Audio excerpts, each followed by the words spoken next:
Warning, Wrestling POV Global is not suitable for all ages.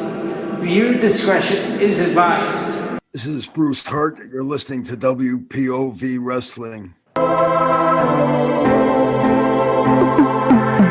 Wrestle POV Global Black and Yellow brand. It's your point of view on the global stand. From north to south to east to west, they got you covered like a blanket. But I digress from elite to the hot topic. AEW Impact New Japan, they got it.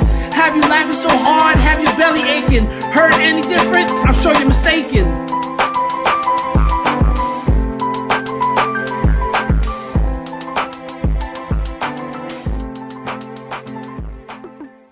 Hey folks, welcome to another edition of WPOV Global. I'm your effervescent co-host, the legend T. James Logan. Welcome aboard. Sorry, we're just yucking up. We've had a fun time tonight watching. What were we watching? Dynamite.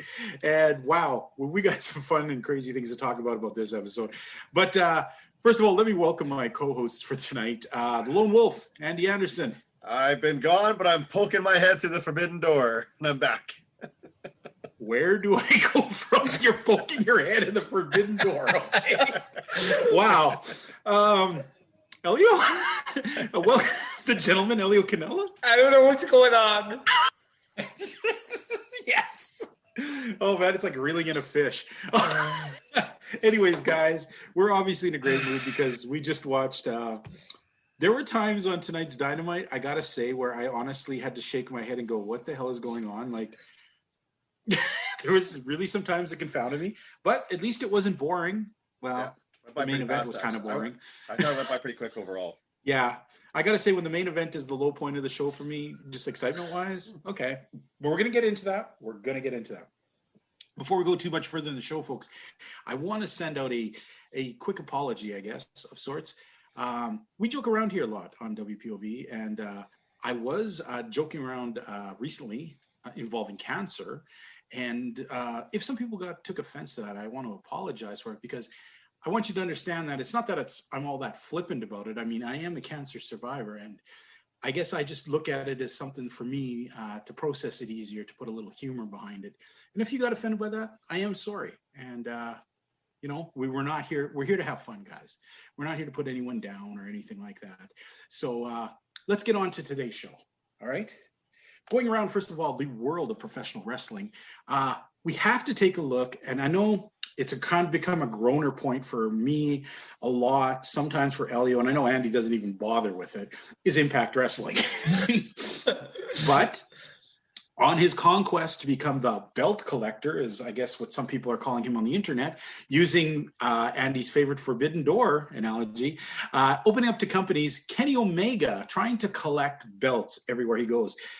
He went into, was it AAA, I believe, or is it CML? No, it was AAA. It was AAA. Yeah, won their big belt, so he's their current champion. He's been there for a year. Now he's just taking the Impact belt. I believe it was called Rebellion. Was that it? Impact Rebellion? Rebellion. Okay, the main event featured a champion versus champion match. Rich Swann putting up his Impact title versus Kenny Omega's AEW title. In a lot of ways, we talked about this at first. I know me and Andy, because we're old school, we went to like, okay, this is like Martel versus Flair. This is like, Bockwinkel versus Race. This is San Martino versus whoever, you know. They'd have those kind of matches every couple of years, and it would always be some kind of schmoz ending where clearly each champion would walk away with the belt. People would be excited, but after a while, you kind of knew the belt would not really change hands. However, and I don't know, we're going to have to keep an eye on this, because obviously Impact must be getting much more in bed with the AEW than we thought, because this match was a total unification. They guaranteed one man would walk out with the belts. Okay. Have they switched TV dates? Because they used to be on Tuesdays, now apparently they're on Thursdays. Yes. Impact did have to, and I can't remember the reason why. That's just happened like 2 or 3 weeks ago. It was rather not long ago. So yeah, it ends up that Kenny Omega is now the current AAA champion. He is the current AEW World Champion, and now he adds the Impact World title to his belt. what's next? That's one thing we got to wonder. There are other companies. Is there going to be a New Japan tie-in? What other companies out there? MLW? I don't know. Obviously, it's not going to be a WWE thing. You guys would be insane if you think that's going to happen, because there's no way Vince McMahon is letting that junk. No, that ain't going to happen. But first of all, I just want to throw out quickly, Andy, what do you think of this idea? I mean, we've seen it across the indies. I mean, you remember when Davey Boy Smith Jr. First started on the indies? I mean, that dude had like 15 belts from like 15 little minor companies. But this is kind of a step up, because these are national-wide television. CMLL covers all of Mexico, but I mean, Impact, AEW, those are two very big belts. What do you think of this kind of gimmick? Honestly, I'm tempted to say I don't care. I don't think it means anything. I think it's one of those things where it gets built up a lot more in people's heads than it actually does. You talked about Davey Boy Smith Jr. You can even think back to the days like Ultimo Dragon, where he had like 8 or 9 titles. And for photo ops and when you talk about like, oh, he's the champion, this, and this, it looks great. And, it sounds good. And on paper, it's a good thing. But the reality is, like, I don't really think it means that much. And if, just as you kind of said, like to go back to the days where if there was a time where, Nick Bockwinkel became the AWA champion and the NWA champion, or, like, could you imagine if Hulk Hogan or Ric Flair had like both the WWF and the NWA titles? To me, that would be something huge. That would be something monumental. But in today's day and age, I'm sorry. I don't see it. And even for how it's being presented thus far, I mean, obviously there must be reasons why we didn't get a big thing on it tonight on Dynamite. But not even really a mention, to be honest. No. So I don't know if is there something contractual there, or if that's somehow they're trying to hook us into, oh, well, maybe they'll talk about it next week. It just, no, it doesn't, I think it's more of like a fantasy booking fanboy thing than it is an actual concrete, like, I often talk about how, these days AEW, I suppose WWE, but I mean, it's not very mainstream. We have our niche, 1 to 2 million viewers that are going to watch the shows, and that's it. I don't think you're going to get people going like, oh, okay, well, this guy's got like this belt, and this belt. Well, I got to start watching. Like, oh, this is a draw. Right. It doesn't matter. Like even to boxing, when guys have like multiple titles in boxing, it sounds good. It looks good on paper. It looks good in the photos, but I'm sorry. Okay. At the end of the day, not as big a deal as the diehards make it out to be. That's what I think. Elio, how about yourself? Does this excite you, this whole multiple belt? Do you see it as a possible working thing in today's day and age? Me, if it would happen like maybe like back in like the 90s or the 80s, 90s, around that time, it would have been like something new, something different. Today, it's just it feels like another storyline. Well, look at it this way. Or another crossover, promotional crossover. Well, Omega must have had this, like, the AAA belt. He's had it for at least a year, right? Yeah. And when have we seen it defended? I think it's been defended once in AAA and once in AEW. So does that even mean anything anymore? Yep. See, that's the other thing. When are these titles ever going to be defended? Exactly. And I also think of some of the home promotions, in Alberta, where we've had a big name guy come in, wins the belt. And all that ends up kind of doing is there's no champion for a couple months till that dude swings by 4 or 5 months later and puts the belt up to lose. So I guess for me, my biggest fear, and maybe I'm totally irrational here, Andy, and you can tell me if you think I'm being just a little bit panicky, is this kind of thing sort of reminds me of when do you remember when Vince McMahon, he started to take control of everything? So like some of these companies like the AWA, the USWA, all these little promotions threw their super card together, and they all tried to come together and showcase all of their stars into one super package, and then it just fell apart. It was desperation, you know? Fans who tuned in may have understood one promotion but had no clue about the other ones and didn't recognize the people. And it fell on its face. They couldn't even survive. All of these companies had their own agendas, and neither of them. What was the one with Lawler and Von Erich? It was like super. That's Supercard 3 I'm talking about. It was about. Supercard 3? Okay, that was the one. Okay, yeah. And there's a great example, because even up to the day of the match, neither side was clear as who's going to win the belt, you know, and it caused weird rifts and everything fell apart. Now, is this, in a way, is AEW actually trying to bring up promotions, or is it a bit of a desperation bid to make itself bigger for fans? Because it isn't, I mean, it's had this battle with NXT, but really that's like saying you won the biggest fight against the smallest brother next door. You know what I mean? Yeah. Okay, you beat up the little brother, but you didn't even come close to the big dudes. Yeah. You know? So does that really make you number 2? Well, it does if there's no other companies. So I part of me, man, you know what? I've jaded fans. I know that. And I wish the best for AEW. And sometimes when I see these sort of things, I kind of get that vibe of it's not as big as they want it to be or portray it to be. And part of this smacks of a little desperation. All the while, we've always said, why in the hell is AEW slumming it down with Impact? I mean, Impact has like, what, a sixth of the viewers they get? Why would you do that? You know what? I mean, even you're saying desperation, I don't even think it's a desperation thing. Me, maybe misguided. It feels more than an AEW thing. To me, this just feels more like a Kenny Omega thing. And it's like, well, you know, we can do this stuff in Japan where you get all these titles, and no one's really ever done it, you know, at this level, the national level in North America, and we're going to be the first to do it. It's going to be so cool. Well, no, I mean, maybe things are, you know, it's looked at a little differently in Japan, but here, I don't think it doesn't carry the same weight. No, like it's, and to the point that both you guys made, and I thought about it right after Elio started talking, and then he talked about it, was, it's like, oh yeah, he's like a belt collector. Well, it's not like you're, you know, okay, well, Monday night you're going to defend like Wednesday night you're defending the AEW title. Thursday night you're going to defend the Impact title. Saturday you're going to be in Mexico defending the title there, and you're going to help, you know, raise all this. What the title says, you're collecting belts. And to me, in the end, it might look good for Kenny Omega, but I don't really see how. It doesn't bring anyone up.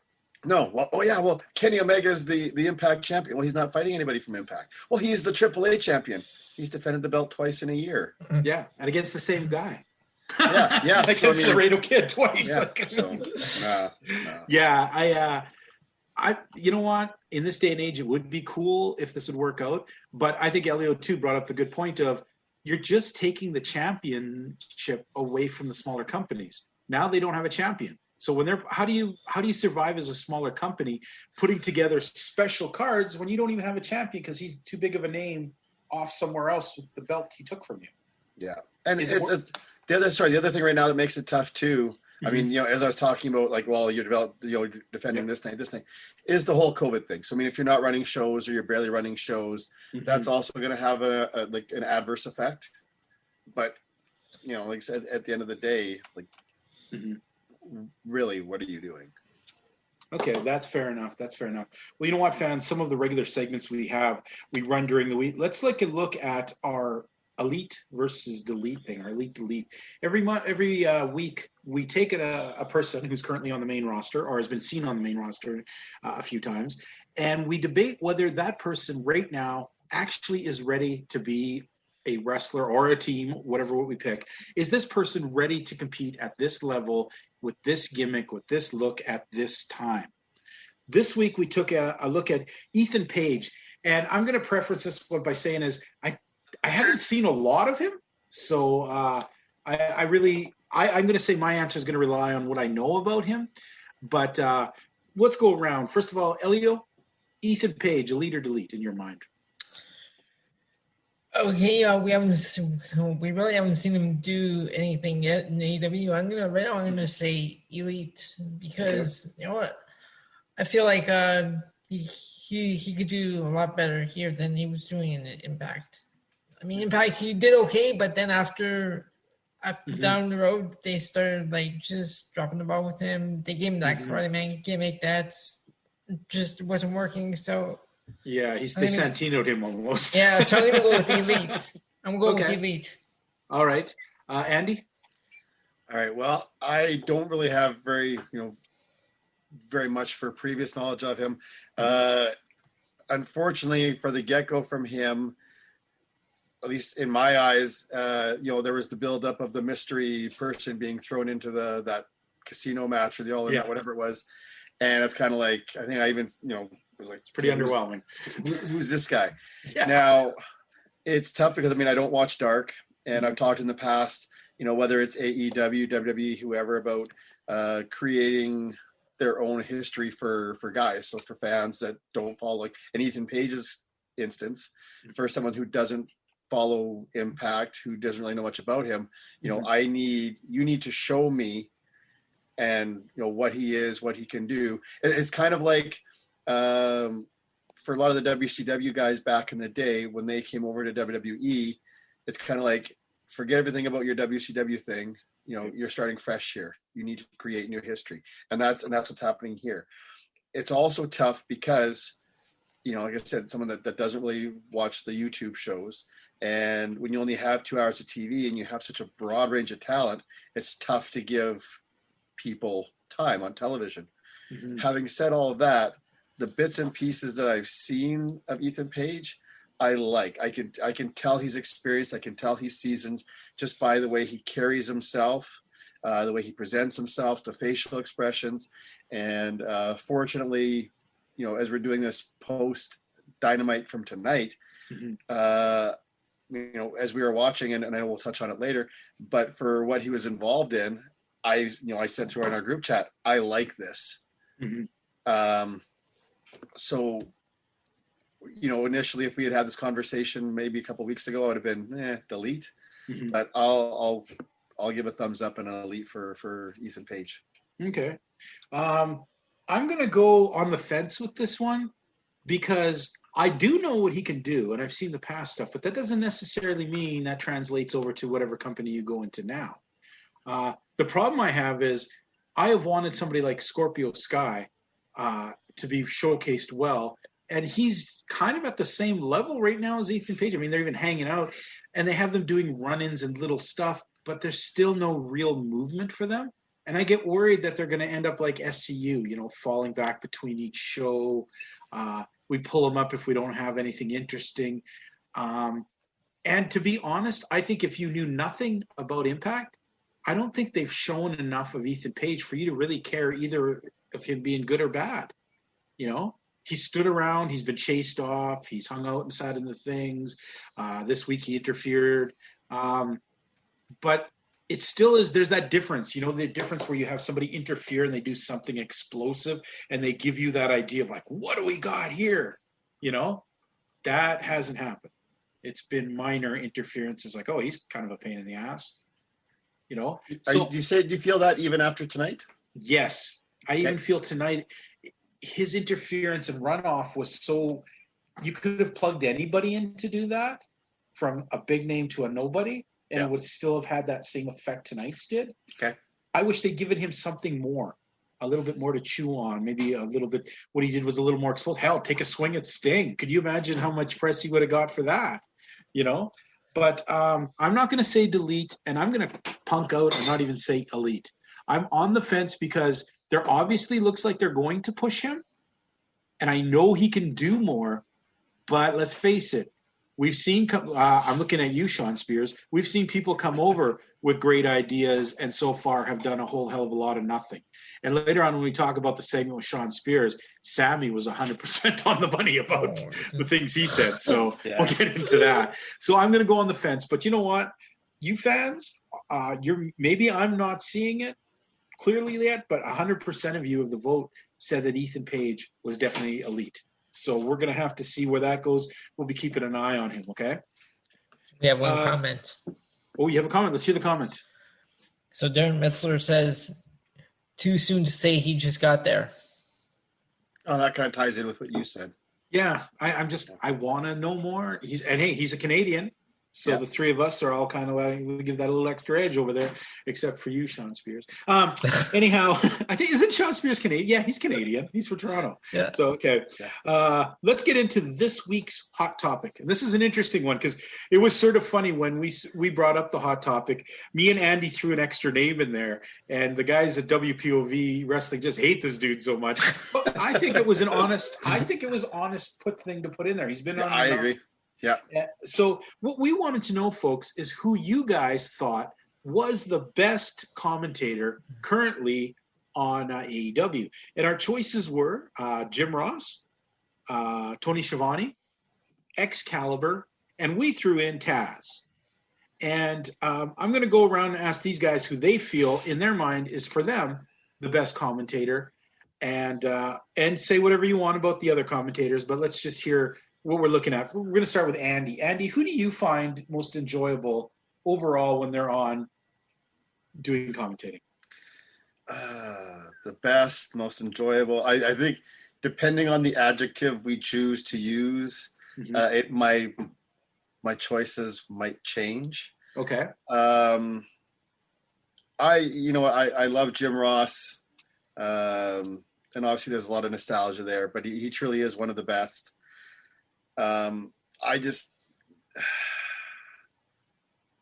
He's just not the same as he used to be. And I don't know if that's on him or if that's on the product or the combination of the two.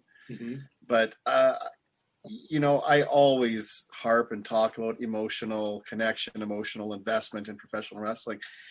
And I think there's I find such a lack of it in AEW's product.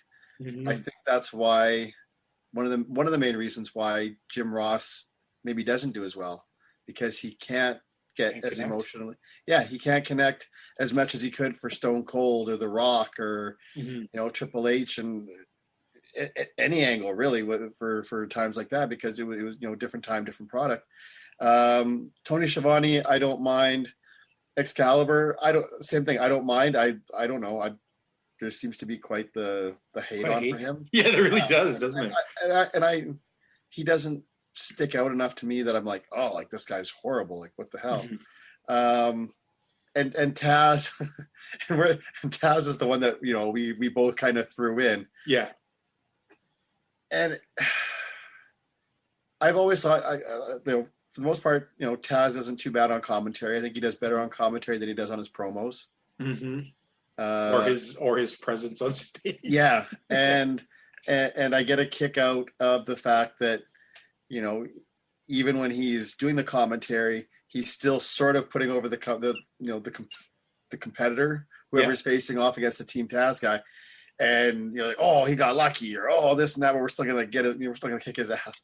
And you know what? That to me, at least, is more of like an honest, commentary than and rather than just totally going off on one side. So you know what? I'm actually gonna take a page out of your book now, and I'm gonna go on the fence on this, because I don't know that there's anyone who stands out enough. Nobody stands out enough. Okay. And that's what I said. If you say who's your favorite, who do you enjoy most? Well, who's your least favorite? Well, it could depend, but nobody. There's no clear-cut favorite for me. Okay. How about you, Elio? Do you have a clear-cut favorite on the team? So, for as much as I can stand the guy when he does his promos, Taz doesn't do too bad on commentary. Like what Andy was saying, he doesn't take one side over the other. Whoever's in the match, he puts them both over. So I'm gonna go with Taz as much as I can stand him, but I do like the other ones as well. Except Excalibur is the one that doesn't really stand out much to me. Okay, fair enough.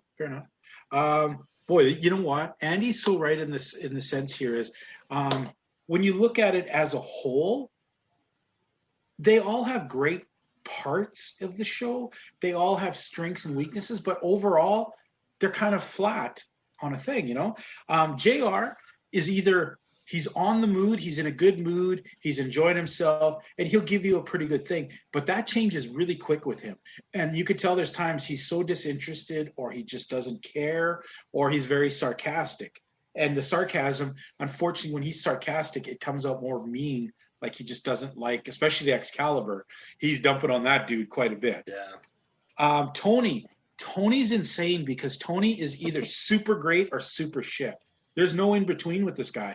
Either you're loving what he's doing or you're just absolutely hating. And it's a hard thing. He can't sustain the show on either level. You know, sometimes I think it would be better if he just sort of floated in the middle, because you got 3 other guys or 2 other guys, right? But he's either super good or super crap. And unfortunately, that equals out to kind of bland.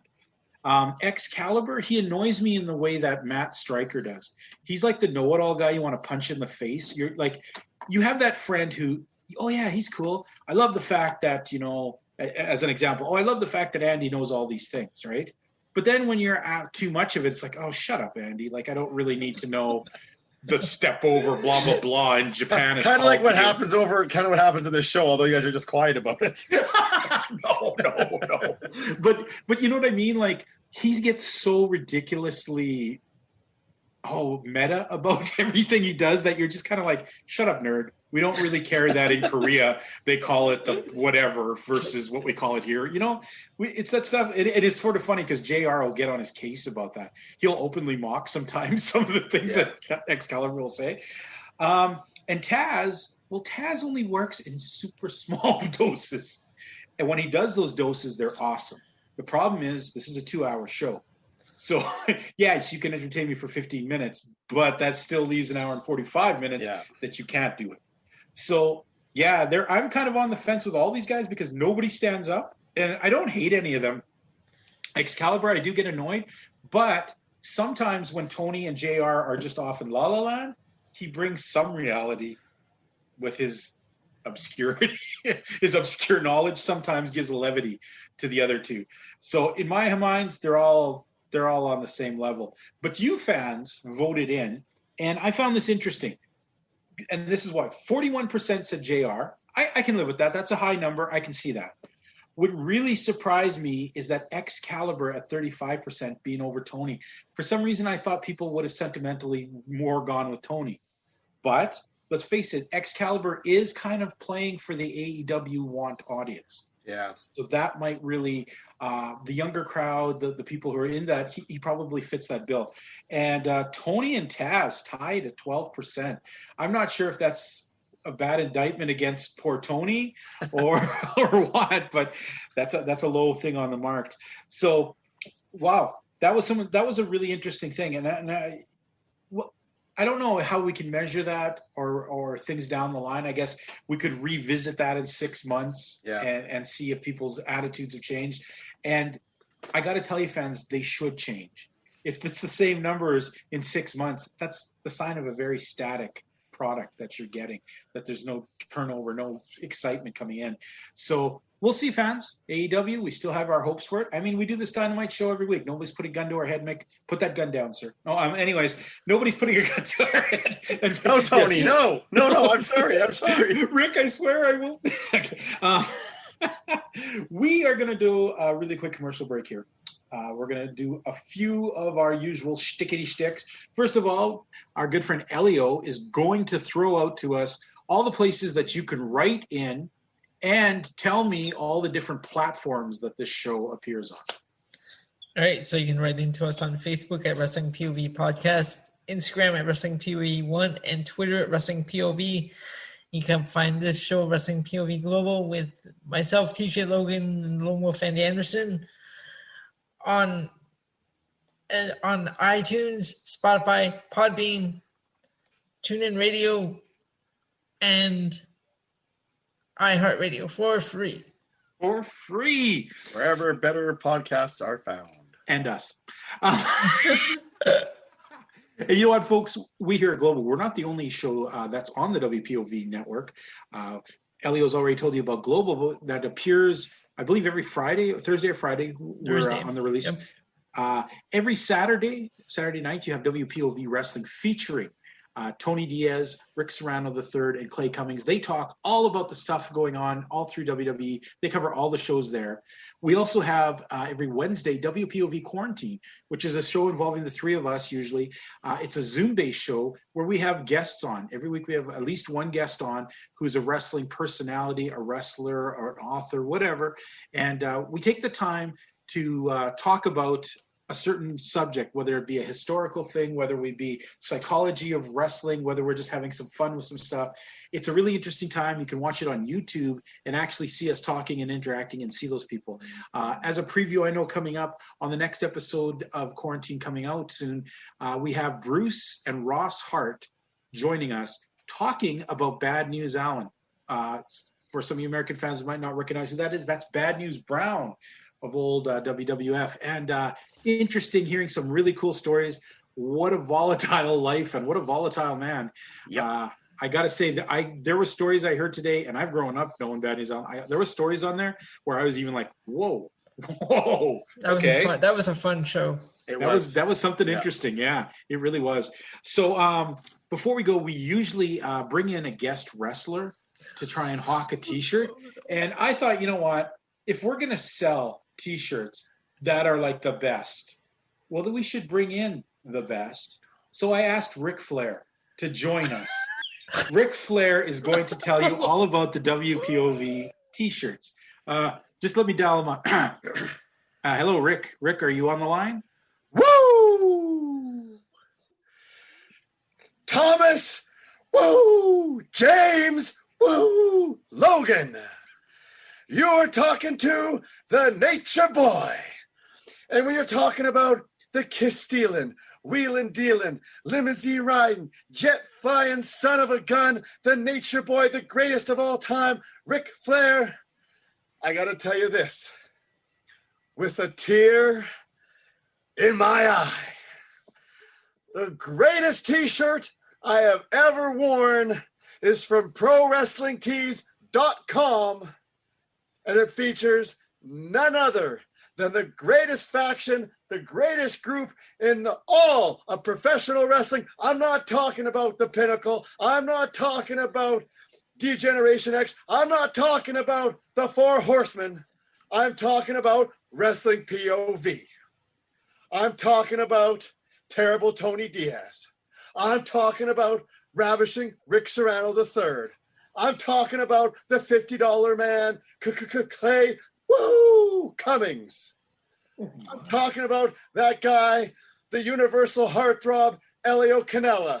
I'm talking about the bad boy, the legend, Thomas James, TJ, Logan. And of course, I'm talking about that handsome son of a gun, the greatest. No, wait, when you're talking about the Nature Boy, I'm talking about the third greatest professional wrestler ever in the history of professional wrestling, Andy Anderson. What was I talking about? ProWrestlingTees.com, Wrestling POV t-shirt. Go there, get one today. Tell the Nature Boy sent you, because it's the best thing going in the t-shirt business today. Whoa, Rick, no, don't give elbow drops to the t-shirts. Rick, stop. No. Somebody stop him from doing Rolex, that. Take the Rolex. You want the rope? Take the rope. You see these shoes? $2,000 shoes. Take the shoes. I want the Wrestling POV t-shirt. Give me the t-shirt. Well, thanks, Rick. Well, folks, and by the way, Andy, sorry we cut you off again. Usually we forgot to give you a segment to go into the thing. Sorry about that, brother. Next week. Not much. Just a legend. Just a goddamn legend. Oh, all right. It's just you talking? No, a real legend. Oh, a real legend. That's just a bald dude. Okay. Anyway, folks, when we get back, we're going to talk some AEW Dynamite. Stay tuned. Dynamite! Hi, this is Dan Crawford at WPOV Global. Hey, folks, we're back. Let's take a look at this week's edition of AEW Dynamite. All right? Dynamite! Gonna say, I didn't fall asleep this week, so that's always a start. Not a bad show. It was an okay show. We're going to start off with, this is going to be interesting because we got to talk about the ramifications and why. We had Adam Page taking on Brian Cage. Page versus Cage. Well, that's some rhyming going on there. So this is the number one contender taking on the fearsome FTW champion, who never defends the belt, by the way, wasn't defended. So, of course, the physically imposing Brian Cage has to jump Adam Page with all of his dudes. They come out, slap him around. Then the Dork Order comes running out. I can't believe they actually still have Colt Cabana dressed like an idiot. What was he even doing? Just hopping around in the back there? Like, he didn't even get himself involved. He was kind of like the kid pointing and yelling at the fights going on, you know? So finally, it culminates with like a power slam on Adam Page onto the stage, and then gets into the ring and starts the match. Most of this match was Adam Page being physically dominated. There were times I was very surprised at like Cage picking up Adam and hucking him into the ringside barriers. Like, he really ragdolled him quite a bit. There was even one or two times where Page tried to make the comeback, but it was very short-lived. And then the surprise of surprises, did you guys go in and think this was going to happen? Cage takes the pin and the win. First of all, Andy, did you think this was going to happen? And do you have any idea why you think this happened? I'm among the surprised. But you know what? I'll give them credit storytelling wise, because like you said, off the hop before the match even starts, there's a power bomb on the stage or whatever. And I'm thinking, like, a few minutes into the match, I'm going, like, really, you guys are going to do this and like Page is still going to win? Because I just clearly assumed that he was going to win. And it's like, even after that. So the fact that they actually use that, and to me, like, there was some story here that, that kind of weakened them from the get-go. And like you said, like, Brian Cage dominated. Do I know why this happened? No. You know what though? I don't think it hurt Adam Page though. Mm-hmm. And I think it was actually a good way to kind of boost something with Brian Cage. It intrigues me a little more because now I want to see what's happening. Because lately with Brian Cage, all we've seen has been this tease with the dissension within Team Taz. Mm-hmm. And now he's picking up a major win. So I don't know, did they drop the dissension thing, or is this going to come back into play later? Well, we never saw anything about dissension on this week's episode. Yeah, so because this is so fresh, I'm not writing it off as, they just dropped it, because if they just drop it, it's kind of So I am curious to see where this goes. And I thought it was a decent match, decent opener, and definitely caught the interest with Brian Cage over the Page. Okay, Cage over the Page. All right, over the Page. Elio. Yeah, this wasn't a bad match. I enjoyed this match. I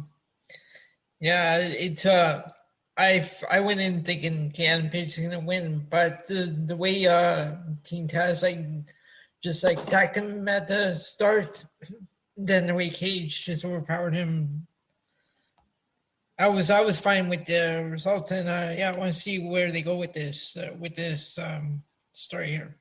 Okay. The reason I've phrased it as why did this happen is I talk with a lot of people, and I listen to a lot of shows, and I do a little research, especially on the AEW portion of stuff. And one thing that kept coming up, and I realized what some people were saying had to be true, is, you know how they always talk about Vince McMahon will take somebody, and sometimes he'll de-emphasize someone, keep them, and then heat them up later for a thing, right? And sometimes there's that organic feel where a wrestler reaches up, and sometimes they go really big, really quick. And then you're surprised, like, why did they not give this guy a shot or more things, right? And I think that's the problem right now with Adam Page, is he's boosted up too quickly, and there's no way we can insert him in with Kenny Omega wrapped up on all these other stories he's got going on. There's no real room for Adam Page unless you're going to make him lose the title or lose his title shot. So then you've wasted this great opportunity. And there's a great story there of Adam Page finally overcoming the tag team partner who betrayed him later on, and he's a credible wrestler. When he does finally get that shot and win, it's going to be spectacular and organic. I think the problem is he just got so big right now, all of a sudden out of nowhere, and then they have to keep their system, so they track him at 2. And then I think the other wild card here is all of a sudden Miro is starting to look like a real contender. So you got to run with Miro now while he's got a hot streak. So I think Miro is going to all of a sudden be really high in contention for some stuff soon. Plus, you've got this whole giant storyline with Kenny collecting belts and other companies and yada yada, and he's still got to deal with Moxley and Kingston. So really, I think taking the belt off of Kenny doesn't work right now, and I think you waste Adam Page if you put him in there now and have him lose. I think it hurts him. I think what they did tonight didn't hurt him. I think it cools him off a little, gives him some other direction for a little while. You know, I'm really hoping it's not an extended run against Taz's family, because that's just a nowhere thing. But maybe he explores the Dark Order more. Maybe I don't know. But well, yeah, that sounded terrible. The door and all that stuff. The Whatever. Door, the forbidden door for the door explode. That's not wrong or bad if that's what you're into. You know, not there's anything wrong with it. Yeah. But I think that's really what here is. This was an opportunity to cool Page off a little, and actually, this gives Brian Cage finally some credibility. I don't think some of the matches he's been in lately, and even when he looks dominant, has not given him credibility. I think this win finally gives somebody in Taz's group a little bit of an actual push, you know? So I think it was a good thing. The match, like I said, he looked really good in there. Brian Cage looked very physically dominating. Surprised Page let him do so much. So yeah, I enjoyed it. When he does that standing moonsault, it looks good. When Luchasaurus does it, it looks awkward. Yes, because obviously one of them knows how to do it. Whoa. All right, next we move over to there's so many things I want to make fun about this. We move over to the Elite promo, okay? There's so much going on in this garbage, okay? There's so many dumb things to unfold here. So the guys are in a limo now, okay? They're all cramped in there. They're cramped. Oh, and don't forget Don Callis. All right, 6 men in a limo. Doesn't get any better than this. You know what? As much as I crap on Don, that actually made me laugh, because it's like... It's so absurd that it made you laugh, yes. Yeah. Bad sign for Impact. The only mention of Kenny winning the belt at all was an offhanded comment in this segment where Don, who's an Impact executive, mentioning that Kenny has the Impact belt too. We go to dumb stuff. The Young Bucks are making themselves the most obnoxious heels, which I guess works in a way. Yeah. And it's nice to see that, I don't know, maybe somebody took some electrodes and put them on to Nick Jackson's head, because now he's not a corpse. He seems to has some animation in him this 2 weeks in a row. But sass. Yeah, a little bit of sash boys. The Good Brothers are, these guys are just, they are presenting them so terribly that a team that's a credible team, they just look like garbage. And to have, I said this on our page thing, they're all saying how they're mad at Moxley and Kingston for like destroying their trailer, and they're not going to be bullied. And then a horn goes off, and 6'7" freaking Doc Gallows there loses his mind, like he's terrified. And it's sort of funny because here we have a guy who's like 6'7" plus. He's not going to get bullied by these clearly smaller dudes than him. It is so dumb. It's like, who writes this garbage? It just, is it supposed to be, are we supposed to be laughing at how stupid this is? Because it's almost written like we're supposed to be a giant parody of wrestling. And I'm not sure if you want your world champion to be the parody joke of your company. I have a problem with that, okay? For every little funny, there's a part of you that's just de-emphasizing everything that these guys are. These are the World Tag Team Champions, the World Champion, and this is supposed to be a great team, and they all look like chumps. They really do after this sort of thing. I want more for Kenny Omega because he's a great wrestler, so I don't know. The problem is he seems to revel in this parodying crap. Didn't we call Moxley Buster? I missed that. I thought I heard him say that. If he did, I think that's funny. I'm okay with that. I want to know what button the driver was trying to push when he pushed the wrong button and the horns went off. What button was he going for? Oh, those new vehicles. I mean, they've got like all the buttons on the steering wheel, so he must have You're a good man, Andy. You're just defending. I'm trying. Anyone want to bring anything up about this pile of burning garbage? I didn't like too much. Like Okay. some of it was funny, but for the most part, wasn't for me. Okay. What I'm feeling, and I mean, you guys watch a lot more of like today's Japanese wrestling than I do, but to me, the feeling is, and obviously tell me if I'm off or I'm wrong, even in kind of the presentation, but if they were being presented like this for like New Japan or like a Japanese company, and they're kind of like the kind of the goofy heels. I mean, they can be serious in the ring, but it's kind of goofy here. I'm wondering, it's like maybe this is something that like the presentation wise, this gets over more in Japan, and they're trying to bring the Japanese kind of shtick here, and it's not translating well for what we're used to for like a normal North American. I see what you're saying. And the problem here is it works in Japan to a degree, but the problem is because it's a Japanese audience, they don't actually speak as much. So a lot less of it works. To this extent, it would fail just as miserably there as it's failing here. It's like they think that's a good idea, but they realize because they're in an English-speaking place that they have to expound on it. And it's like when you tell a joke that's a good, small, concise joke, and you're like, oh, that's funny, right? But then when you start adding layers and layers to the joke, somewhere along the line, the joke just becomes a snooze. Yeah. Like and to your point, it's like in my head, I'm looking at it where, I'm thinking, okay, well, if this was airing on Japanese TV with the whether they're, I mean, even with the translation, if they're doing subtitles, some of it might come across differently, or you're kind of watching, you don't understand much, but then, the horn goes off, Gallows, and you watch like, ha, ha, ha, ha, ha, like, oh, he got scared. That's funny. Whereas here it's like, really? Like that just, and that's kind of like where I'm thinking it's like, It's possible. All of those guys have had extended tours of Japan. And that's what makes me wonder if they're like, oh yeah, like this stuff, got huge in Japan, or if people were, watching New Japan TV, whether it was like YouTube or shows, whatever, and and then you get New Japan is awesome. This is great. It'd be so awesome if they brought this to America.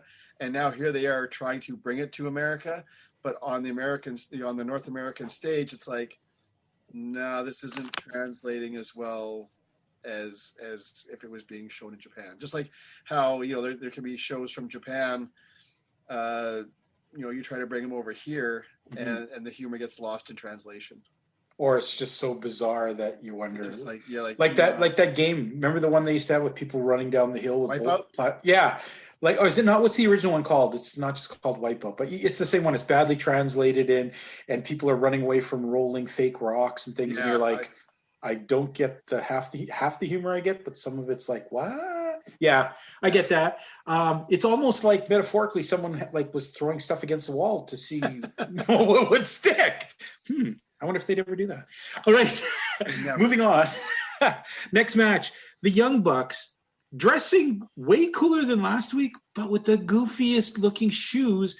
And yet, did I not catch this? Was it Excalibur or one of them saying that they had spent $20,000 on running shoes? And I'm like, oh, did they leave those in the back? Because they kind of look like they're wrestling in Kmart specials there. Like these clunky big white shoes. I'm not sure. Do they have a shoe like sponsorship? Is this why this has become a focal? Like you throw that in there like a hot topic deal? I don't know. Well, they can't wear wrestling boots apparently, so they have to wear runners, and it's just one of those things where. And I noticed it actually even later too, because I mean, like we talked about it a little bit in the group chat. I was like, really? They look. It'd be to me like it almost felt like with the leather, kind of like the biker look. Yeah. And then instead of having like the black leather boots, it's like runners. Yeah. Get ready to step on your Harley with all this like badass gear. Yeah, and you got your sneaks on. Yeah, but then even Don Callis, and I get to an extent that this is there's a fashion style to it, but I mean even Callis is wearing a suit or whatever he's wearing, and I noticed he was wearing runners too. Yeah, and it's like, well, but that's why you can watch guys like you watch like MVP and Bobby Lashley or any of those guys, and they're wearing suits, they're wearing the shoes. It's full. You'd never see like a Ric Flair Wearing a running shoe. wearing running shoes with his Unless it was K-Swiss. even then he'd still be wearing shoes. No, I know. Yeah, I get that. And let's face it though, what they were wearing today was 100 times better than that horrible white their monstrosity last. And I forgot to mention last week, but did you notice the headbands that they had on last week with the doily front hanging over like they were belly dancers? There was like these kind of like things hanging over their face, and I'm like, in what world is that macho cool or anything male? To me, they'd probably be like, well, let's do this because it'll get us heat. It got them something. All right, so we got the Young Bucks taking on the Sydal brothers. I believe it's Matt and Mike. Quick show of hands. Did anyone actually think the Young Bucks were going to lose this match at all before just even going in? From what we've seen from the Sydal brothers. When I write down the matches, when I write down my notes, I do like I hear like Bucks versus Sydals, and then I'll underline whoever wins. And it was like as I'm writing the names down, I underlined the Bucks in the opening minute of the match. We've talked about this off before we started. First of all, the match itself, a lot of craziness.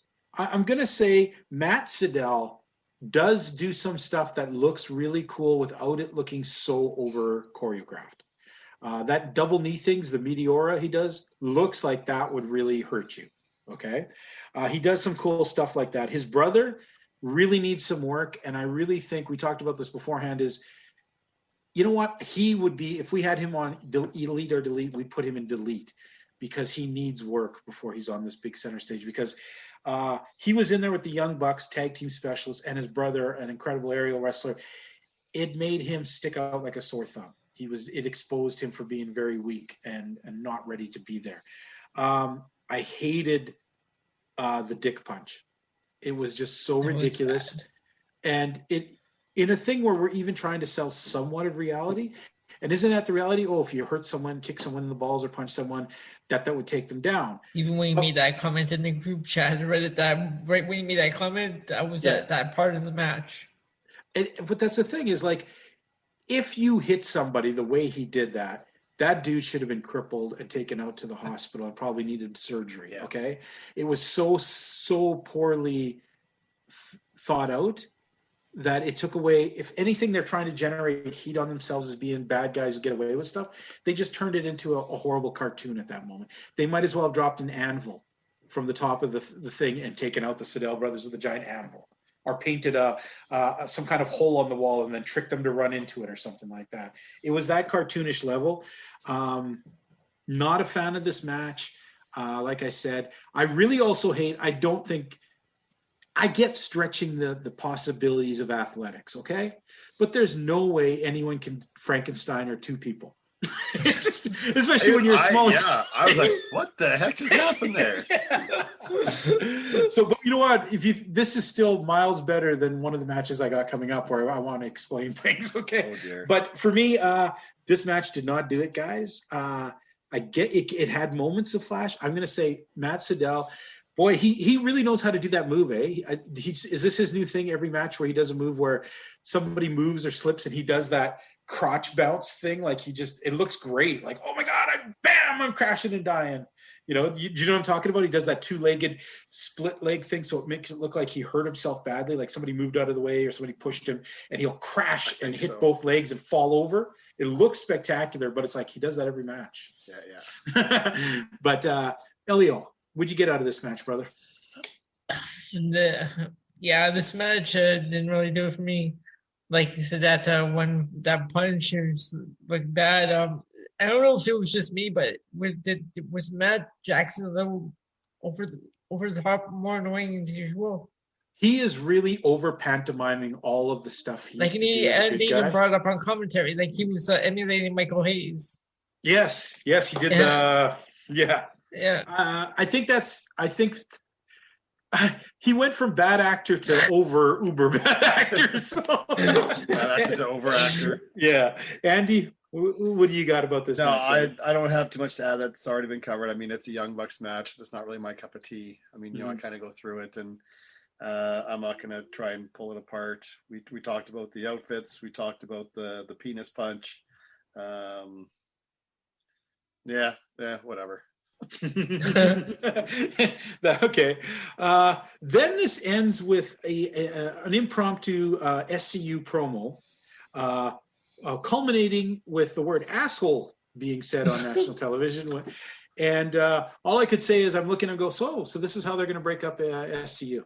I'm still not understanding this whole deal. Like, if they lose, they split up. Like, yeah, they haven't lost since they. I guess is that a way to like keep their win record going? No, it's to give them that final. It's to give them. How do you say? It's like a sense of urgency for them to win, and it's a justification for them to finally face the champions. That's what they're working towards. And of course, they're not going to win. Come on, they should. SCU is a great. But, the way they use those guys, there's no way the Young Bucks are dropping it to them. Wah, wah, wah. Yeah, exactly. Anyone want to add anything to this thing? Or is it just what it was? Yeah, just small and ridiculous. Jade does a promo, which with the funniest line ever, who wants a piece of Jade's pie? Because she said, who wants a piece of my pie? And I was just like, Rick Serrano III, where are you? Ding dong, hello! Oh my Lord. You know what? In these small little things, she does well. She comes off as believable. In really small bursts, she can talk. She falls apart when she goes over 30 seconds, but for that first part, it was convincing. You cut it off there. I don't know anything else. I'm tuning in. I'm thinking, wow, that big girl is going to beat the crap out of someone or find a manager. So it worked for what it was. Orange Cassidy versus Penta. Oh my goodness. Do I have some problems with this match? And this is what I have the problems with, guys. I get that there are wrestlers who are kind of gimmicky. Orange Cassidy's a gimmicky wrestler. He's got his gimmicky things. But when you put him in there with a wrestler, he can even parlay that gimmickiness into a somewhat enjoyable match. Okay? The problem is when you pick a guy who's all gimmick and put him in with another guy who's full of gimmick, it just comes off across as indie-rific crap gimmick stuff.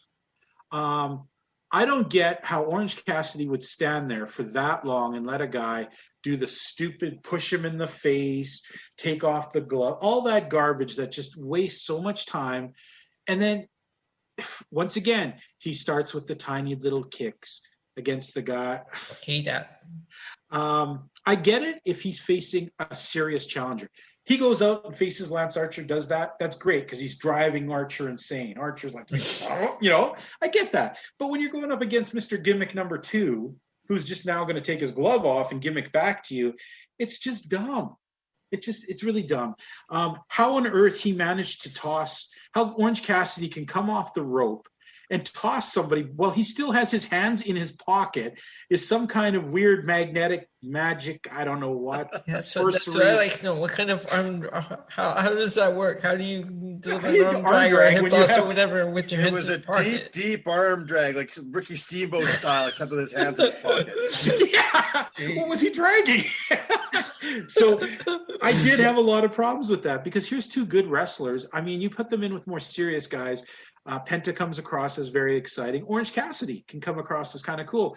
This just to me was like cringy. Like, this is what I hate about certain wrestling. This is the kind of stuff where we've talked about this. If Andy had never seen wrestling and maybe years ago he watched it, he came over to visit and I said, oh, hey, let's throw on a match.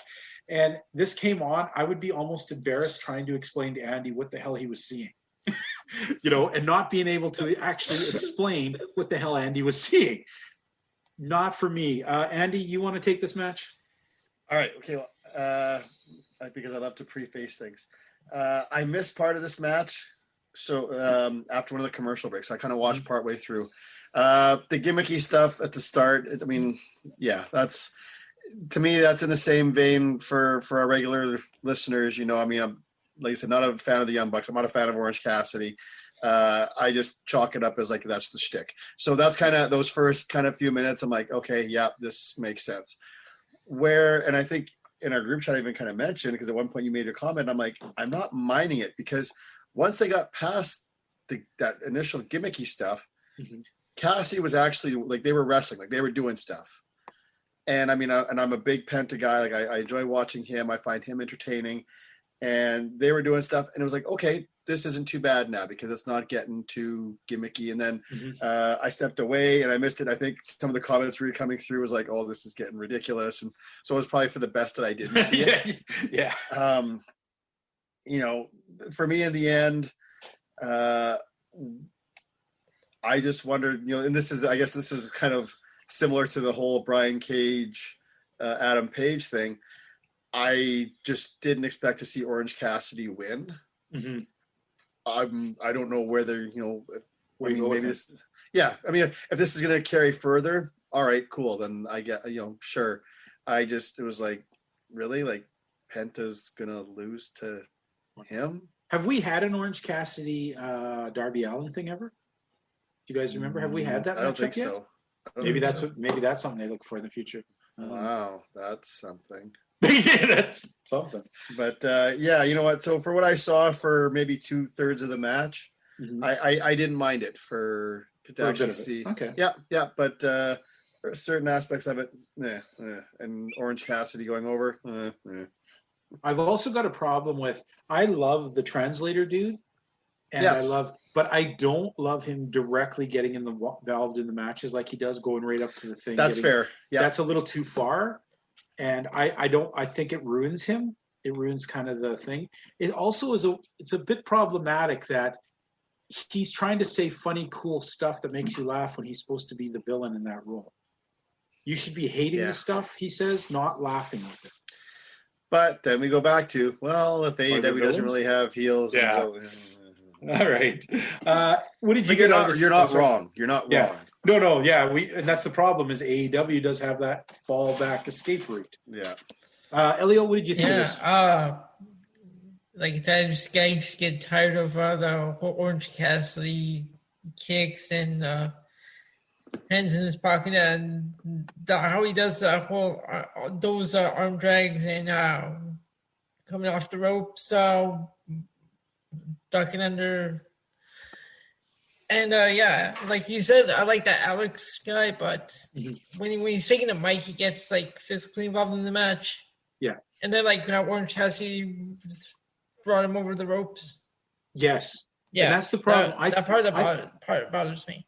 I think if you were to use him in the sense of let him get on the mic and say something insulting, it distracts the babyface, because he's far enough away. The babyface may have but to don't jump up him. on the apron and do it. Don't directly get involved. Because we see it's tough. You remember last week the mic shot. Sorry, it's tough when they do it. It's tough when you have them doing it like that opposite the hard camera when you got the ramp there, because then basically you are up. Yeah, I get that too. Yeah. But okay, like I said, I got to say it was very athletic. There was some interesting stuff in it, but I just couldn't get over how much gimmicky garbage was going on. It was distracting me too much from what I thought could have been a better match. And just the fact that he beat him with the Superman punch with the spongy part of the microphone. Oh, microphones in AEW. All right. I see when he threw the sunglasses and Trent missed them, and they said, "Nice catch." Yeah, too. And I saw that he threw them, and they're like, "Oh, nice catch." And it made you sound like he actually caught it, but when they showed him, he was just standing there. I'm like, I thought he caught them. So wait, actually, okay, that's right. Yeah, were they being serious or were they being sarcastic? I think they actually thought he caught it and they didn't realize. And he just sold it long enough by not looking behind him. Yes, but they went with it and then they didn't bother correcting themselves. I mean, because Alex caught the glove or whatever, he had to dive for it, but he caught it. Yeah, and then I think they didn't. I think they missed it. You know, it's like I don't know if you guys noticed that last week. It's like when Tony Schiavone and Excalibur and JR were kind of quibbling about something and talking. And last week, Penta pulled his glove off and then he threw it in, what's his name's face, right? Well, because they were quibbling and not paying attention, Tony missed the thing. Yeah. And all he said was, "Oh, Penta's throwing something at him." It is like he throws his glove all the time. You didn't get that it was going to be the glove, Tony? Come on, man. He's throwing something at his injured part. Oh, is it a box-like structure? All right, moving on. Wait. One last thing. Yes. Because and I don't know, because I think in the group chat we talked about this, and I don't know that I got a clear answer or not.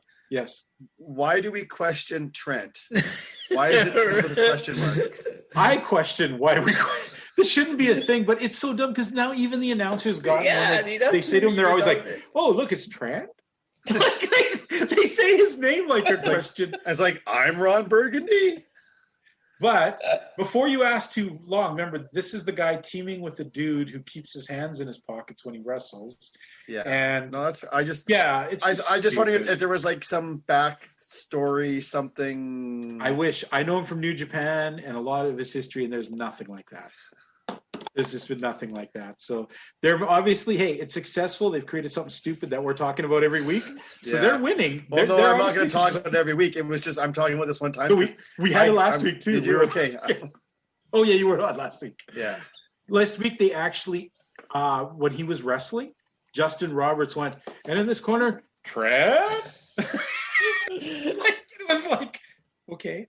And even the guys, and now they got the commentators like, oh, why do they call him like a question? Oh, why is there a question mark? And it's just, who knows? This is the same guys who are involved in like a battle over a minivan. Yeah. It's Mom's minivan. Oh. Okay. Next, we move over to a part that I thought was kind of fun, but just still kind of silly dumb. Britt Baker explaining it would be the same. I got thrown off there. Britt Baker explaining how her ratings, how she's conquered the ratings thing by playing the game. It was okay. It was funny, I guess, a little witty, but ultimately dumb because it gives you the idea that, once again, without saying it, they're telling you how stupid their rating system is. Yeah. Because if you get a legitimate title shot in a sport, right? If me and Andy are, like, say, professional boxers, and Andy goes out and beats 3 guys in the top 10, he has a pretty good ranking. If I still go out and face 300 guys in minor clubs across cities and things, I ain't still going to make it in the top 10. It's never a question of how many people you beat. It's the quality of you beat. Yeah. But she very much is stressing how she went to Elevation and Dark and just padded up her numbers, and now she's the number 1 contender. And that makes the system even seem stupider when we've already think the AEW ranking system is pretty stupid. So I'm not sure why people don't think that through when they're doing this stuff. You try to tell us that the system is important, that it means something, but she just undid all of that by how she explained how she became the number 1 contender. Or is the joke on her that she's not really the number 1 contender, but in her mind she is? That's, I guess, the only way to save this. Which I don't think that's the case. I think they're making her to be the number 1 contender. Yeah. Yeah. And how does that work? You lose in the coolest women's match that's been in a while, yet the woman who beat you has disappeared, and you get the next title shot. It's like a reverse blow off. This is Bizarro World. AEW Bizarro World. Okay. Yeah. And you guys want to throw anything in about the promo here? Nope. Okay. Elio? Yeah. No? Okay. My God. Parlay. Jericho, I want to go watch Pirates of the Caribbean. Talk about Parlay. Yeah, no kidding. I said the thing is, it's too bad they're not just emulating the Pirates of Somalia. We wouldn't have all this gentlemanly stuff and a lot more people getting their arms cut off. I don't know. My understanding is a parlay is where 2 sides meet to discuss under a flag of truce. Discuss their battle plans. I didn't get anything here. There's no discussing of battle plans in Parlay. Usually it means a safety between an accord between 2 people. Who, I'm saying that from that's what they said. Yeah, that's what they said. Yeah, but I'm like, I didn't see none of that here. Well, no, you did actually. You saw the one thing that's the battle plan. What's the most important thing? What is the battle plan here, guys? In a war games, what is the battle plan? What's it hinges on? Right. It all comes not even strategy. It all comes down to who's in the cage first, who gets the advantage. That's what this was about, and that's what it was to decide, because whoever goes in first has the disadvantage because you have other people, or whoever goes in second, because then there's going to be a 2-on-1 at the first time. So they say that the Pinnacle had the advantage?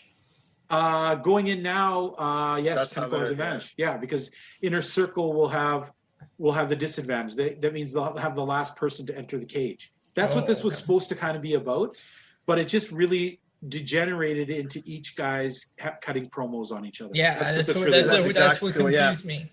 And I just kind of went to Google because I was thinking about like from Pirates of the Caribbean, and then there was in Pirates of the Caribbean, Parlay was part of the code of the pirate brethren that allowed any person to involve temporary protection and brought before the captain to negotiate without being attacked. Yeah. Until the parlay. So it's kind of that. And then what is a parlay in war refers to a discussion or conference, especially one designed to end an argument or hostilities between two groups of people. The term can be used in both past and present tense. I mean, they were arguing. I mean, they weren't trying to end anything, though. They were just trying to start shit is what they were trying to do. Well, and I mean, of course, there's literally the French meaning parler, which is just to talk. So I think maybe that's just what it was, hey, we're just going to say in French that we're going to cut promos and we're going to parlay. Yeah, and you're going to say that because you're Chris Jericho and, people know the word from Pirates of the Caribbean, and it's going to seem cooler. I kind of thought that Chris Jericho came out better on this exchange than a lot of people got in on it. I thought he cut down MJF actually pretty effectively. His promos have been great, I would say. What's that? His promos have been great. Yeah, and I think he actually made some really good arguments, being 25. I earned my way. I really thought that was a really good promo. Yeah.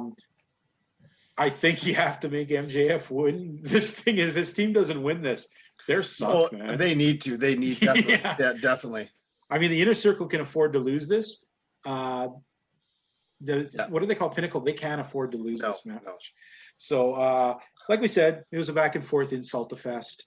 Sorry. No, I thought you were going to cut it off. Keep going. I was going to say that I like Sammy Guevara in this. He was really alive. Man, Sean Spears is the ultimate kick-around boy, isn't he? Even when he tries to be tough, he thoroughly got his ass handed to him speech-wise here in this thing. Once again, this guy just cannot win.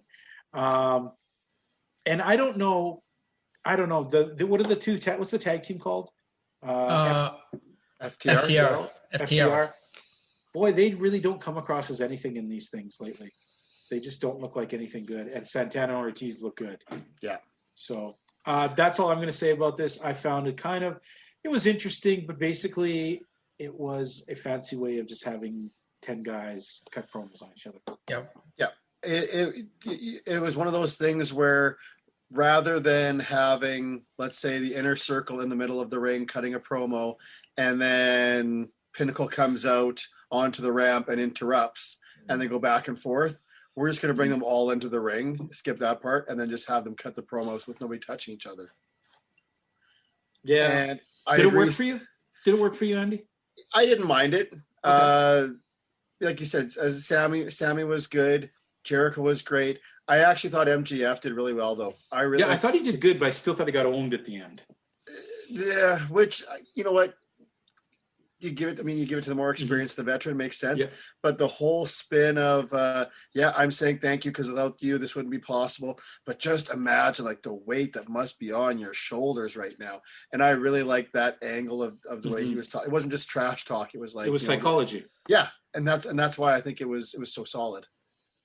Okay. And Elio, anything you want to throw in there about? No, it's about Okay. Next, we had this weird thing. So we have Kingston coming into the ring. We've been told earlier, like they had mentioned offhandedly, that they were going to sing Nakazawa after during the limo promo. During the limo promo, yeah, I missed it out there. They laughed about it. So Nakazawa is sitting in the ring with his computer and his things. Kingston comes out. He's pissed at this because he's like, I don't want this lackey, right? So he's trying to call out Omega. Yeah. And Nakazawa gets up and attacks him with the computer, hits him a few times, and Omega's out there, yeah, get him, right? And then he takes down Nakazawa pretty easy. And this part I thought was pretty hilarious. He threatens to break. Now, they've always talked about how Kota Ibushi and Nakazawa are Kenny Omega's best friends, like legit best friends. That's why they're, So they go to break his leg, and he's off, no, don't do it to him, right?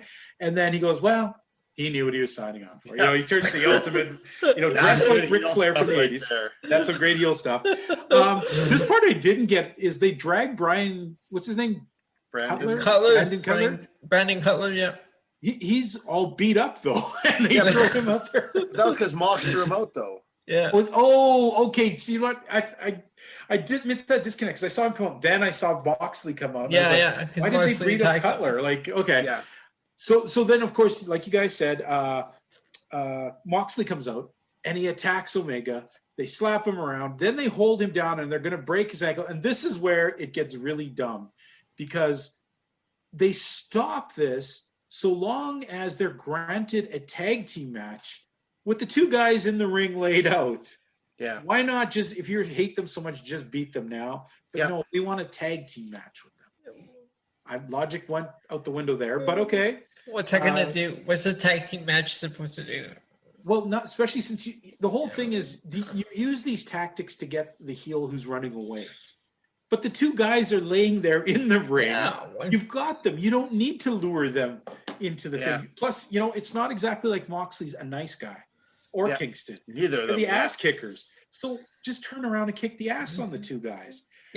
For me, You this need more probably, matches for next week, though. well, this would have worked way better is if they kept threatening to break Nakazawa's leg and it forced Kenny to agree to a match next week. That would have made a lot more sense than them just agreeing to wanting to fight the guys they've already beat in the ring laying there. Don't get that. Okay. I guess next week we'll get that match. It's pretty cool that Tony Khan says those matches like less than a minute later. Oh, right? It's like 1 second later, the match inside. Yeah. You just see it's like, whoa, that just happened. I have a great idea. Let's book this match. Okay, for me next for me was the highlight of the night. I really enjoyed. First, they start talking to Taz, and I'm like, oh. But then Christian comes out, and of course I went, oh. But then Christian cut the best promo I've heard him do in a very long time. Yeah. I thought this was great, and I thought the stuff he said to Taz was so realistic. It almost looked like Taz wanted to cry a little bit because he was like, he's right. I just thought this was the best we've seen Christian Cage worked up since he's come in. And I just found it effective. And maybe you guys didn't. Andy, did you? He was inspired. Okay. That's how it felt. And like you said, there's that elements of realism. And, he's pointing out, what was it, talking about how, because I'm doing the things that you wish you could do and whatnot. Yeah, no, I agree. I thought it was a solid piece of business by Christian. Yep. One of the best things he's done yet. Okay. All right. Yeah. You too, right, Elio? Yep, I enjoyed this promo. So it was great. Okay. If I had to pick a match of the night, I'm going to lean slightly towards this next match over the Paige Cage thing was good, but I think I liked Statlander versus Ford. I was very surprised that Penelope Ford actually put up as good of a match as she did. Usually I've seen her make so many mistakes and be so sloppy. There's not as much of that in tonight's match. Chris Statlander, she's building some momentum here. She looked good. She's changed her look slightly, and I think it's better. I mean, one of the problems she had is that she had the great athletic body, but she kind of had this plain Jane, almost androgynous look that some guys won't get behind women wrestlers that aren't even cute at all. And she kind of had that going before, but now with her hairstyle and the way she does things, it's almost a cute aspect to it, and it works a little bit better for image-wise. So I think it's a little easier to push her as a sympathetic babyface. I don't get why she's coming out to Orange Cassidy's music. Well, she's part of the best friends. Yeah, but they all have their own but music. she had her own. But she had her own music too. I get that he paid a lot of money for that song. That's and I guess exactly why you beat me to it. He just needs to play it more to get his money's worth. But yeah, like I said though, very surprised when I saw it was going to be Penelope Ford. I was just like, oh great. She's just going to be sloppy as crap, and then just, she'll look good doing a split or doing some kind of, because let's face it, Penelope Ford's a very attractive woman. She actually looked different tonight with her hair like that. It worked. I thought it was cool. It was like a Mortal Kombat. She looked pretty and tough for a change. But Statlander with the win, and I think she's starting to build momentum. I'm looking forward to her making a title run down the road, and she's at least credible. Yep. Anyone else on this match? I enjoyed this match. This was one of the better matches of the night. Okay. Andy? Yeah, I agree. It was a good showing by both. Because I'm not too overly familiar with them because I don't see a lot of them. I haven't seen a lot of them on AEW. So it was good to see good representation for the women's division. We knew Chris Statlander was going to win. Yeah. I still don't see the best friends thing. I mean, I'm not even trying to figure it out, but I mean, I'm with you, brother. I do not understand the connection. Yeah. I know, like me and Elio, because from before we were big Statlander fans. Has she started at all to make an impression on you, or you're still not saw enough of her to see her as a potential? I mean, potential as potential women's champion or top of card. I don't. How do I want to word this? I can. Who did I say this about earlier? Maybe I said this earlier. I said this about Ethan Page. I can see the seasoning and the experience, the way she carries herself in the ring. That she's got the experience. She knows what she's doing.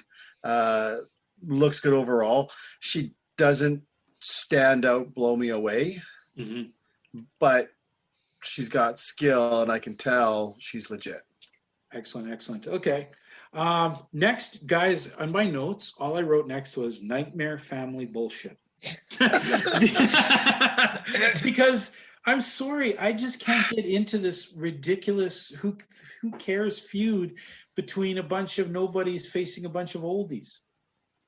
You know what I mean? They're not even. I love Dustin Rhodes, but I don't really want to see him wrestle anymore. Maybe occasionally, but this whole thing it's just dumb. Okay, the Nightmare Family versus what's the other team even? The Factory. The Factory. QT Marshall is so damn boring. There's nothing, except, and I'm gonna give credit where it's due. Andy, yes, he does look like MVP. The way he dresses, he looks like MVP. He should actually wear he should wear that suit, that weird swim trunk suit that where it's all covered up on the top and the arms. Yeah. He should do it.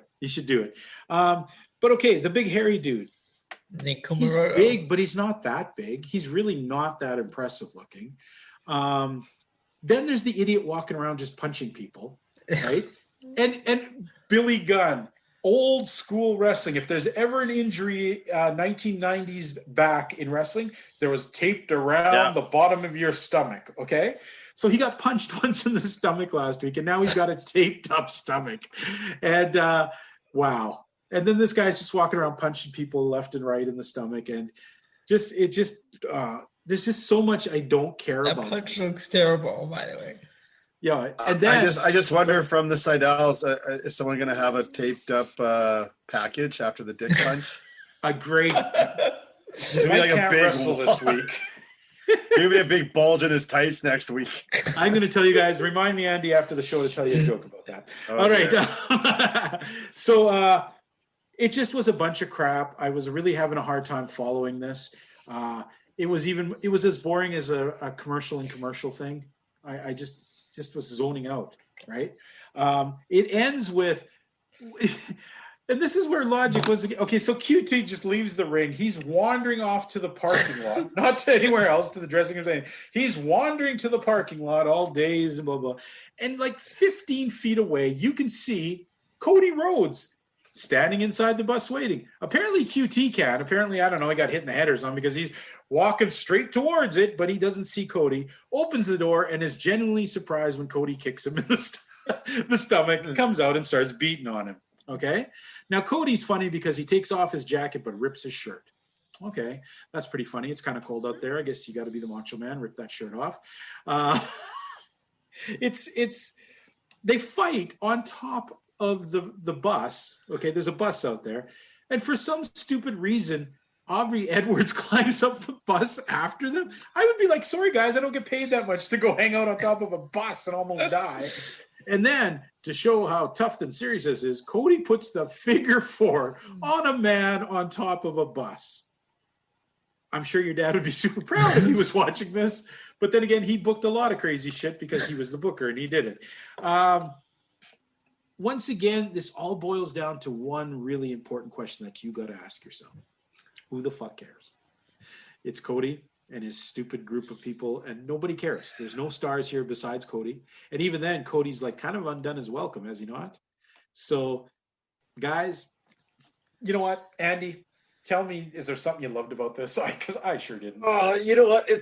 I actually can, and it's funny because for all the positives I want to spin on this, everything. I mean, I can't really disagree or go against too much of what you said. Okay. I will I have been a fan of the QT heel turn. You know what? And just something about with this faction, this guys that I'm not familiar with. They all have good looks in their own way. I don't mind it. I will say was there anything now, because I didn't do our show, I think, the last week, and I kind of skimmed through. Did they steal the bus? Was that actually like a thing that they stole the bus? I was confused about that too, why they had Cody's bus. Okay, because the bus pulled up, and then it's like Nightmare. I mean, the first thing I'm thinking is like, oh, they must have got like the old Lex Express bus, and then like these guys came out. And I'm like, wait, and just because I'm in my head, I'm trying to put together. I'm like, no, wait a second, these aren't the Nightmare, because they broke up and they're the factory guys. I'm like, okay, fine, whatever. So somehow they stole the bus. Okay, that's heelish, stealing a bus, whatever. So yeah, stealing the match. The match, I actually didn't mind the match because it was a bit of a slower, old school match. And, it was designed to help get the heels over, and I got that. And we can pick apart stuff, but overall, fine. What's his name doing the punch to help QT get the win? Okay, cool. The stuff afterwards, yeah, it was the same thing. It's like, okay, wait, where's QT going? What I kind of found funny. No, what I found funny at first was what you said, was that you could see Cody from 15 feet away. We could all see it except for QT. Maybe this is like a horror movie thing where it's like you can, you see Jason or Freddy standing there and that they're just waiting for the guy to come to make the kill. But it was also like, it's like, Cody's back. I'm like, Cody was gone. Yeah. For 2 weeks. Yeah. It's not really gone. No. So that part threw me off. And then I think because we were messaging in the group chat or something, and then all of a sudden they were on top of how did they get on top of the bus? QT went around the back for some reason. And was he climbing up the ladder on the back? He escaped. He tried to escape Cody by climbing up the ladder, which was really stupid. But he's trying to get the higher, he's trying to get the higher ground. It backfired on him. Because I remember I kind of looked up and I'm like, whoa, this escalated quickly. Yeah, and you meant escalated as in the fact they were on a next level. But yeah, and then it's like, I'm almost like last year didn't Edge and Orton fight on top of the bus? Or no, they fought on top of the trailer, the semi-trailer, when they had like their big long falls kind of anywhere. Yeah, you know what I'm talking about, right? Yep. They had the trailer and they were fighting on top of that. So that's actually what I was thinking of. And I'm like, so before the figure 4, I'm like, is somebody going to get thrown off the bus? Like, yeah, I was actually waiting for that too, or through the bus. Or to me, it would have been like something like that. To me, would have been something, but like the figure 4 on the. Wait, what? And why the hell did Obby Edwards climb up after them? Yeah, and you're right. One of the big problems too is, okay, as QT's wandering off, because it's so ridiculous, he's going to either classically back into somebody, probably Cody Rhodes, or someone's waiting for him. There's no way you're doing that without some kind of attack happening. It's just too far. It's there where, if you hop into the getaway car or whatever, but I mean, in this case, it happens to be a bus. And unfortunately, you can see, like whenever WWE does it and someone's running away, it's very rare that, you don't see in the vehicle, whether it's a limo or a car or a bus, you don't see the guy there, it'd be one of those things where if he, he had opened the door, stepped in, and then all of a sudden you see him kind of flying out, almost kind of like Fresh Prince of Bel-Air. Yes. You see Jazz kind of fly out. That to me, and they could have filmed that where you could have seen him going out the bus. You don't actually see him taking the bump, so they could have had a pad there, have him take the bump, and then the next shot, you see him, he's like lying on the ground. Oh. But yeah, the match itself, not too bad, and I get it, but it was a bit of a reach with all the other stuff. Now, I really honestly believe that they tried to hide Cody and that they didn't actually mean to show him the way it came up, because it almost looked like he was trying to lean against the thing, so he wasn't really in the shot, but he was. You know, I have the feeling they actually thought it would be a surprise that we wouldn't see it. He would walk in, boom, boom, boom, QT falls out or gets the kick as he opens the thing. Yeah. But the reason, okay, I get the fact you like the slowdown of the thing, but I honestly think, Andy, if any wrestling fan who didn't know you're somebody who loves wrestling, but you've never seen AEW, you turn it on and you're watching the show, maybe you don't have sound, so nobody's explaining things, right? Yeah. I think when you got to that match, your first thought is, oh, these must be the students. Because that's how these guys look, right? I mean, the young guys, they look like nondescript students. Even the big guy, who isn't really that big, looks like a hairy indie student. And the other guy, there's nothing. You could put that guy in front of me right now with 5 other guys who look nothing alike, and I could still not pick out and tell you which one that guy was. It's just already gone. You know what, though? The only thing I'm just going to interject, the only thing I disagree, or that I will disagree on that, is, but amongst the AEW roster, he does. But otherwise, you're right. Yeah, I guess so. That's the Luchasaurus thing, right? It was like, Luchasaurus must be 6'9". No, he's 6'4". Yeah. Okay, I get that. Everybody else is, But otherwise, you know what? I don't disagree with you. And it used to annoy me back in the day, WCW. Remember, they used to sometimes put on some people from what was their wrestling school? Power Plant. The Power Plant. They have Power Plant matches, remember? And you'd always could tell, that's the students. That's the feeling I got from this is like, oh, there's some teachers and students here. Yeah. You know? So for me, that makes this a really hard sell for this whole feud. I'm really struggling to see that. But you know what? I guess it marks the return of Cody Rhodes, right? And is that a good thing? Well, did he leave? And he's right. Did he actually leave? So yeah, how long was he gone? 2 weeks? Yeah, maybe 2 weeks. So he's already back. Yeah, I mean, well, at least he had the decency. At least we didn't see Matt Hardy this week. Hey, yeah, we didn't see Matt Hardy this week. That's a nice change. That's a good change. That's a nice change. The next thing I want to talk about before we go to the next match is we saw this graphic where they're promoting Jon Moxley facing Yuji Nagata. And they're making a big stink about it. And folks, I got to tell you, for those of you who's unfamiliar with New Japan Wrestling, me and Elio have watched a lot of New Japan Wrestling. And yeah, Yuji Nagata, he is a top flight star 15 years ago, 10 years ago. And I was saying him being pushed against Moxley would be like if you were a Japanese consumer and you were told, we're bringing in Dustin Rhodes to fight Okada. Well, that's definitely not guys on 2 different levels. Nagata is no longer on that top level. Moxley's at his peak. So it's the bait and switch here, guys. You know, they're trying to make it sound like they're selling you something really good. Is there something here, or did they just pick Nagata? I don't know. I have no idea why Nagata. I don't even know why Nagata, because you could pick any amount of young guys off the roster. I mean, not even young guys, but like bigger stars. There could be at least a dozen people who could give Moxley a good match. I don't think Nagata's the guy. He's just a little too old right now, and he's not on the level anymore.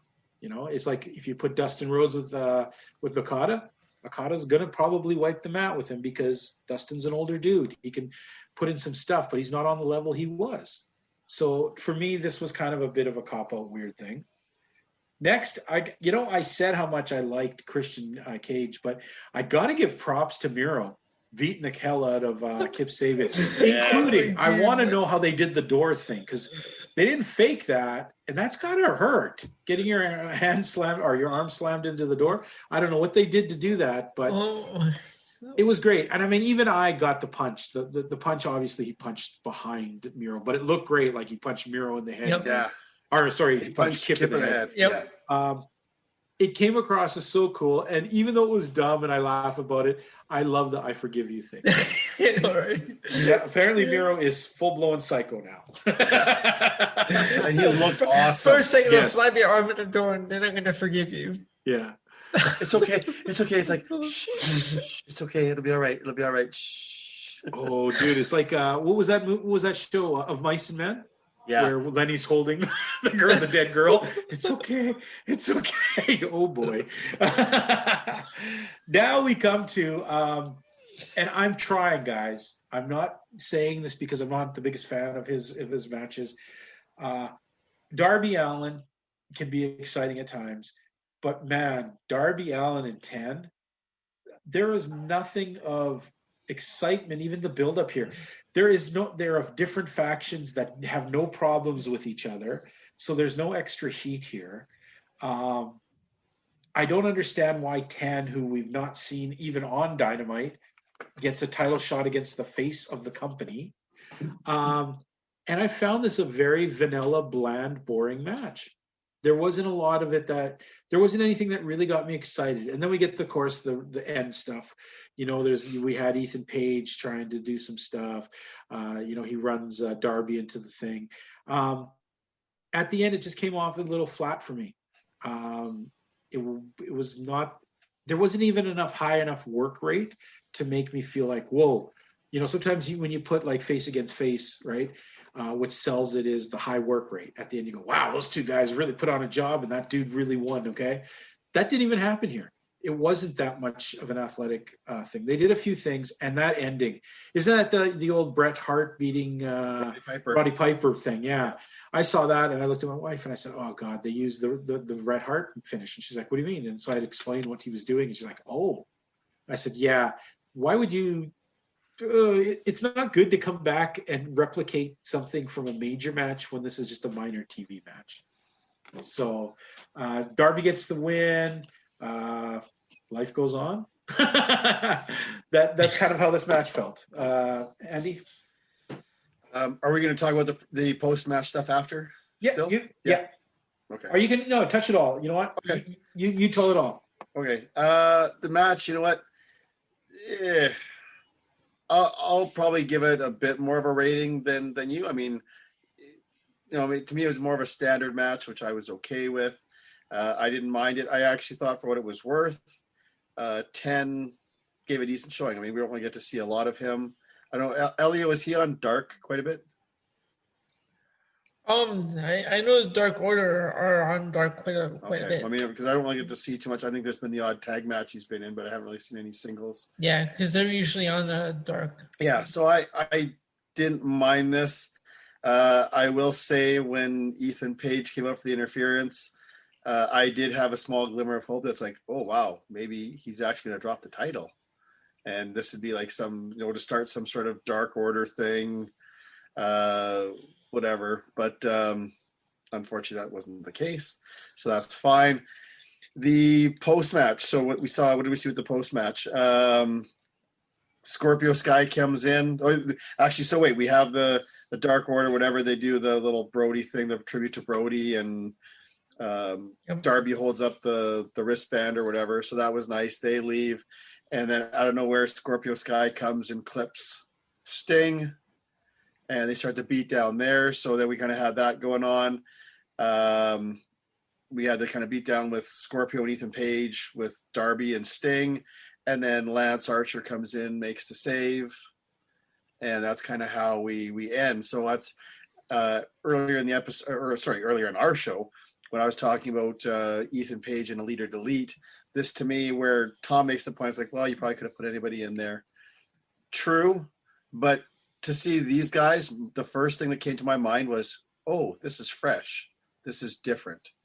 So that's why I'm kind of like, you know what, if they're going to run a tag spot here with the four of these guys, then for everything we talk about Darby getting the rub from Sting, hopefully there'll be something here. Unless the only thing I'm wondering is, like, do they play off of like, oh, Sting's knee's injured, he can't wrestle. So does Darby go handicap, or do they bring in somebody else? So that's where I'm at. But I'm okay with seeing if that's what they're going to do, is kind of put these four together.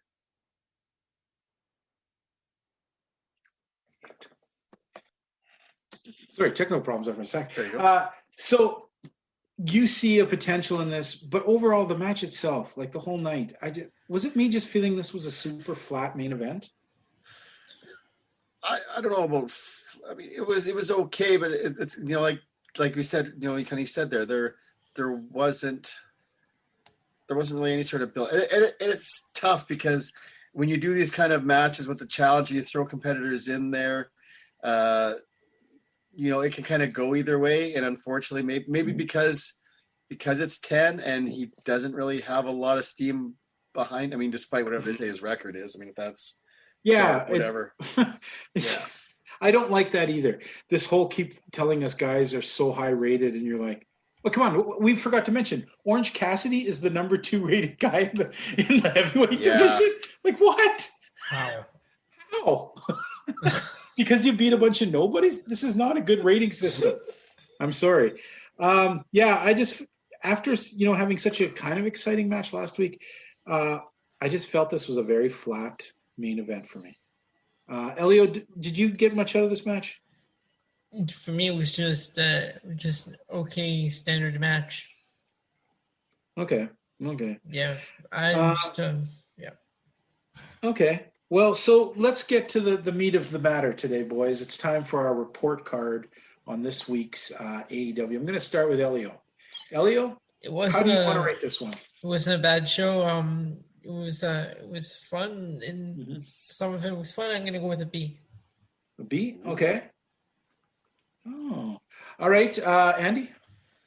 Elio, you may have swayed my choice here. You know what? I didn't mind this show. It wasn't a standout, like wicked. Wow, this blew me away. I was kind of waffling between a B- and a C+. And you know what? I'll go a B-. Okay. Well, guys, I've been waffling between a C+ and a B-, and there are parts that annoyed me, parts that were exciting. I'm going to go with you guys. I see your points too. Sometimes I can be a little more overly critical. I'll go with a B-. Fair enough. All right. Fair enough.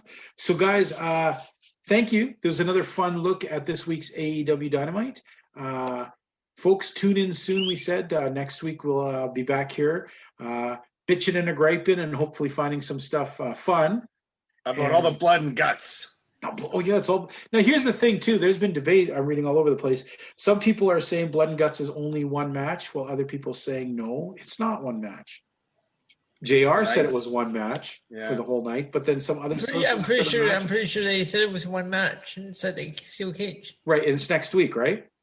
Yeah. Yet they also advertised Moxley versus Nagata next week, and they also advertised. No, it's not on May 12th. Was it May 12th? That's May 12th. I'm pretty sure there was something they advertised for next week. There was something, yeah. One of the matches, maybe it was the tag thing. I don't know. Yeah, they did a few matches they announced for next week. They did a few for next week and a few for 2 weeks from now. Okay. Which doesn't make, whatever. I think, to be honest, guys, that's a big, hard sell. I don't know if I want to watch one match for 2 hours. No, I think there's going to be other matches. No, but they've been advertising. Some people have been saying it's only one match for the entire show, while others have been. Because last week, JR said that that this match would be the only match in the entire show, but then other people have said it's not. So did he just slip up? I think he slipped up because I seem to remember, like when Ellie was talking, I think there was like 1 or 2 other matches that were advertised for next week, but then a few more that were advertised for 2 now. But it's I which is good because I could not sit and watch 2 hours of the one match. I mean, so okay, we're gonna let you guys go. We've had a great time tonight. Andy, thanks for always. Pleasure. Elio, thanks again. And folks, we will see you next week. And have a great night, and I don't know, keep watching wrestling.